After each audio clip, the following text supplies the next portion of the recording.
Alright, what up, everybody? DNBoxer, we're going to do a video today on why Kozmos and Monarchs. Now, I'm playing that. But it's basically on why Konami Makes Linear Archtypes. Definitely like, comment, subscribe, alright? I made another video. I just deleted though. It was pretty negative though.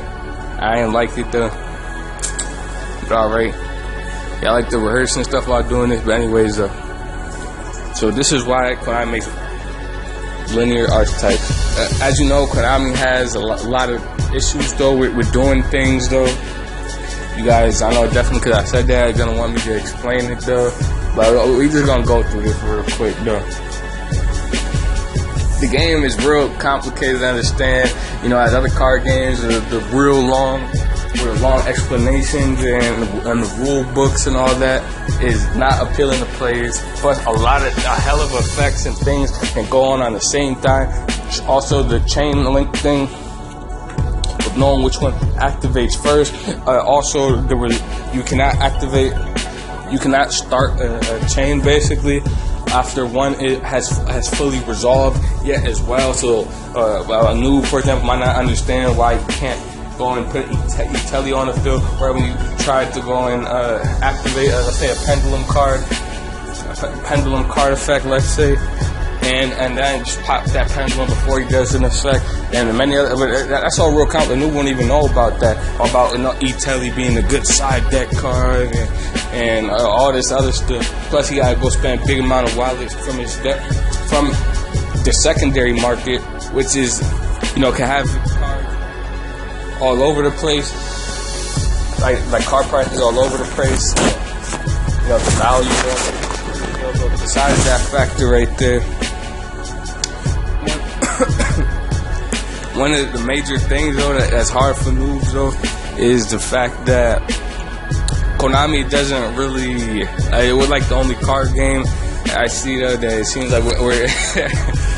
But this is why the game is stressful as well. When not really, you know what I mean? You put in stressful situations, but it's more stressful because the amount of cards that you have to spend a big wallet though, and you have to really rely on secondary market because you can't get anything really worth it relying on Konami though, and it's not like a 50-50 type of percent though either. A noob is not gonna know that.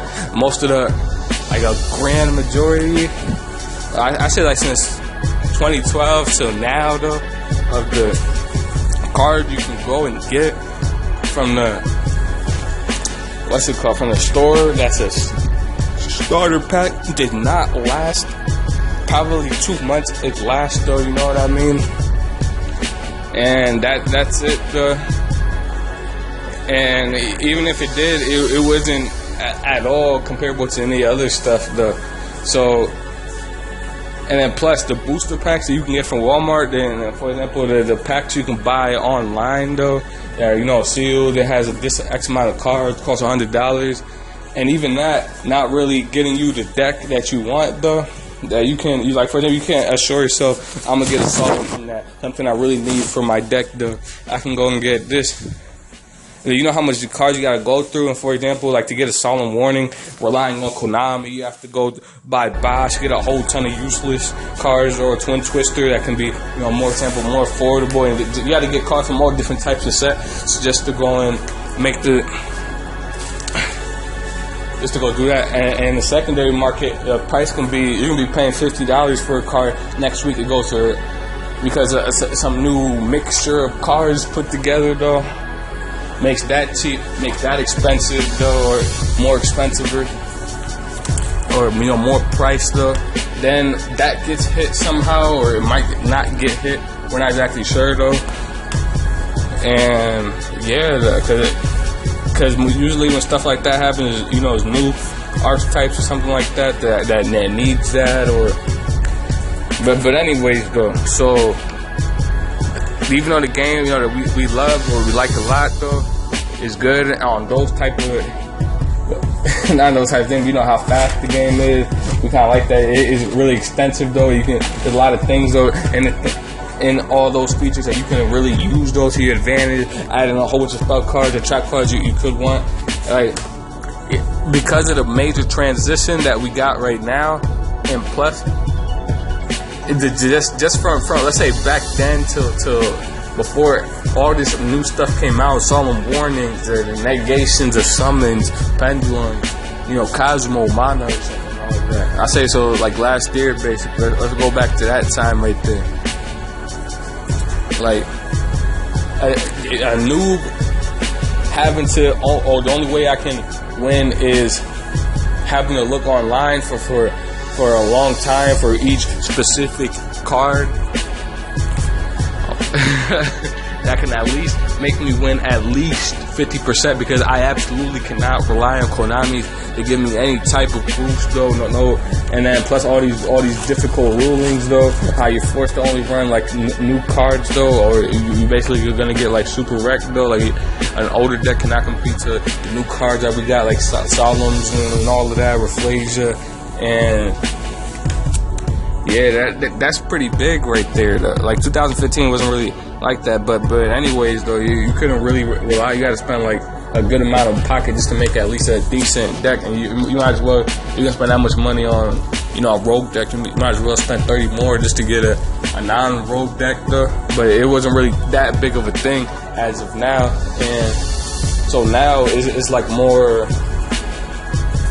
It's more complicated. You need to run those cards, and like I said, it can be from any type of sets though. So it's hard for new. For example, you can be running.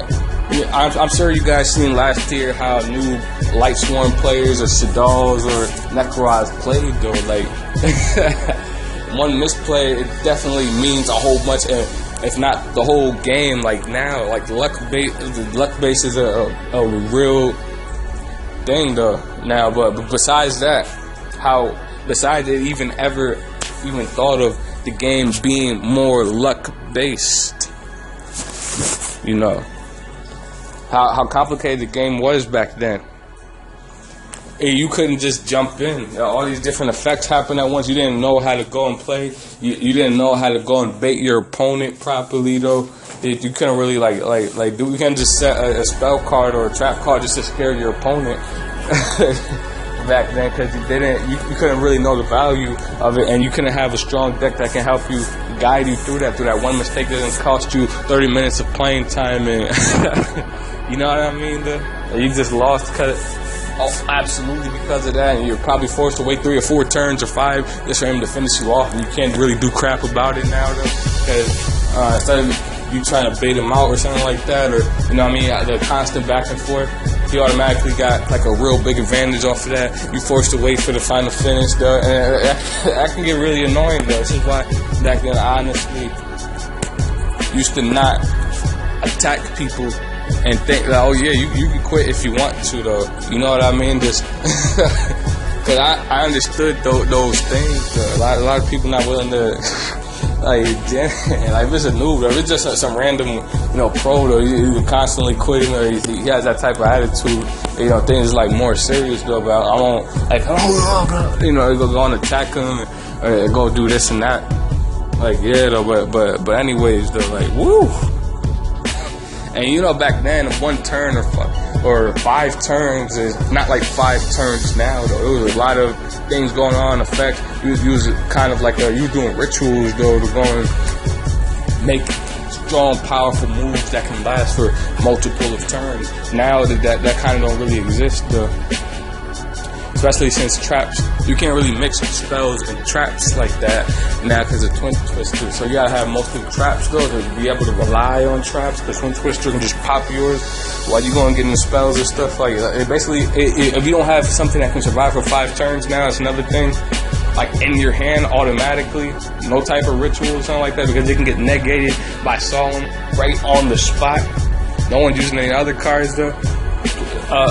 For that too though, the Solemn Warning, that's pretty much a problem, and you know what I mean? You just get wrecked right there though. And the only thing that can really compete with that is newer cards. You guys already know how much that costs, so yeah, I already covered that.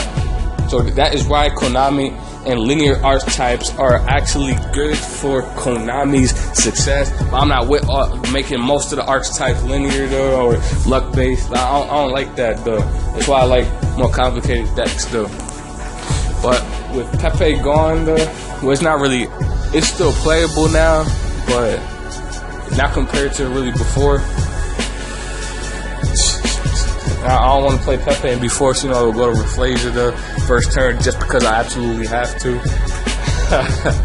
But yeah, I definitely like, comment, and subscribe. You like this video though, if it was real informative though, or whatnot. Like and comment is definitely valued. It's definitely good for this to grow though, to know what type of video. Also put on the description, on the comments, what type of videos you like me to cover more or do more. But alright, goodbye.